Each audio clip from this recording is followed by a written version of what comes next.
మనం చాలాసార్లు డెస్పరేషన్లో మిస్టేక్స్ చేసేస్తూ ఉంటాం. అంటే ఒక రిజల్ట్ మనకి చాలా స్ట్రాంగ్గా కావాలి అనిపిస్తూ ఉంటుంది. సో దానికోసం ఎవరు ఏం చెప్తే అది వినేస్తూ ఉంటాము. అది కొన్నిసార్లు బ్యాక్ ఫైర్ అవుతూ ఉంటుంది. మెయిన్ ఇన్ఫర్టిలిటీ పేషెంట్స్ విషయంలో ఈ మిస్టేక్స్ చూస్తూ ఉంటాను. ఎందుకంటే పిల్లలు కావాలన్నది చాలా బలంగా ఉంటుంది ఆ కోరిక. సో ఎవరు ఏం చెప్పినా అది చేసేద్దాం అనుకుంటారు. ఈ మధ్య చాలామంది ఏం చేస్తున్నారు తెలుసా, ఏదో ఒక హాస్పిటల్కి వెళ్ళిపోతే ఒక ఊర్లో ట్యూబ్స్ ఓపెన్ అయిపోతాయి అని చెప్పి వెళ్తున్నారు ఆ ప్లేస్కి. వాళ్ళ ప్రిస్క్రిప్షన్స్ చూస్తే కనీసం 10 నుంచి 15 రకాల మెడిసిన్స్, యాంటీఫంగల్స్, యాంటీవైరల్స్, యాంటీబయాటిక్స్, ఇదే అది అని కాదు, అన్నీ మింగించేస్తున్నారు. లాస్ట్కి ఏంటి, నువ్వు హెచ్ఎస్జీ చేయించినప్పుడు ఒక్కొక్కసారి పెయిన్ వల్ల ట్యూబ్ బ్లాక్ అవుతుంది.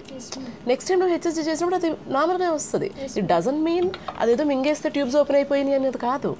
సో సేమ్ వే ఈ అమ్మాయి ఒక స్టోరీ చెప్పింది అనమాట. ఇవాళ ఏం చేసావు చెప్పు. పల్లెటూరులో ఇస్తారు కదా మ్యామ్, పసుపు వేర్లతోటి మెడిసిన్ చేసి అది వేసుకుంటే ప్రెగ్నెన్సీ కన్సీవ్ అవుతారు, లోపల ఏమైనా ఇన్ఫెక్షన్ ఉంటే పోతుంది అని చెప్పేసి.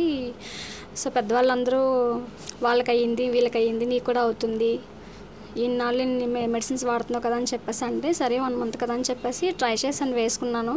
కానీ ఆ మెడిసిన్ వేసుకుని బాడీ బాగా హీట్ ఎక్కువైపోయి ఒకసారిగా ఫీవర్ వచ్చేసింది. కంటిన్యూ 10 days వరకు అలా ఫీవర్ సిక్నెస్లోనే ఉండిపోయాను. కానీ వేసుకోవడం వల్ల ఎన్నాళ్ళు ఇబ్బంది పడ్డావు మొత్తం ఇప్పటికి? 1 month సఫర్ అయ్యావు వేసుకోవటం వల్ల. అది వేసుకోవడం కూడా కొంచెం భయంగానే ఉండేది. ఏమైనా అయిపోతుందేమో, అనవసరంగా వేసుకుంటున్నానేమో, అది కరెక్టా కాదా, ఎందుకు వచ్చింది వద్దు, నేను హాస్పిటల్కి వెళ్తున్నాను, మేడం బాగా చూస్తున్నారు, నాకు అంతా బాగా నచ్చింది అని చెప్పేసి అంటే ఒక్కసారి వేసుకొని చూడు, ఇప్పటి నుంచి ఎప్పుడు ట్రై చేయలేదు కదా. వాళ్ళు ఎవరో ఒక ఆవిడ కన్సీవ్ అయ్యారంట అది వేసుకొని, అందుకని తిరిగి కూడా ఫోర్స్ చేశారు. ప్రెగ్నెన్సీ ఛాన్సెస్ అన్నవి ఎవ్రీ మంత్ ఒక 7%. అంటే 100 మంది కపుల్స్ ట్రై చేస్తే 7 ప్రెగ్నెంట్ అవుతారు. ఓకే, ఎవరో ఒకరికి అటు ఒక 100 మంది వాడారనుకో, దాంట్లో ఒకరికో ఇద్దరికో పాజిటివ్స్ రావచ్చు. డజంట్ మీన్ మెడిసిన్ వర్క్ అయింది అన్నది కాదు కదా. వాళ్ళకి ఆ మంత్ లక్ ఫేవర్ చేసిందని అంతే.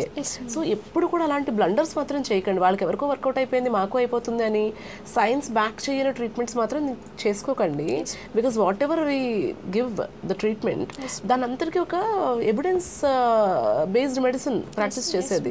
సో ఇట్లా నాటు మందులు అది ఏదో నువ్వు ఒకసారి వాడు ఆపేసావు, అదే పని రెగ్యులర్గా చేస్తారనుకోండి చాలా పాడైపోతుంది హెల్త్. సో దయచేసి అలాంటి మిస్టేక్స్ చేయకండి. ఇప్పుడు నా దగ్గర కూడా ఎవరు 15 సంవత్సరాల నుంచి ప్రెగ్నెన్సీ రాలేదు, వచ్చాను కన్సీవ్ అయిపోయిన మీ దగ్గరికి వచ్చి ఒకసారి అంటారు. అదేమో నా గొప్పతనం అని నేను చెప్పను. Sometimes these things happen randomly కదా. అలా అందరూ 10 ఏళ్ళు 15 ఏళ్ళు మ్యారేజ్ అయిన నా దగ్గరికి వచ్చేస్తే ప్రెగ్నెంట్ అయిపోతారా? కాదు కదా. సో దానికి లక్ ఫ్యాక్టర్ ఉంటుంది, మల్టిపుల్ ఫ్యాక్టర్స్ ఉంటాయి. సో దయచేసి బ్లండర్స్ మాత్రం చేయకండి, హెల్త్ పాడు చేసుకోకండి. దట్టు టూ మెనీ మెడికేషన్స్ వాడడం మాత్రం అసలు మంచిది కాదు. ఎవరైనా సరే మీకు 10 రకాలు 15 రకాలు లేకపోతే ఒక పసర్లు ఇలా ఇస్తున్నారంటే మాత్రం డు నాట్ ట్రస్ట్ ఇట్ అండి ప్లీజ్.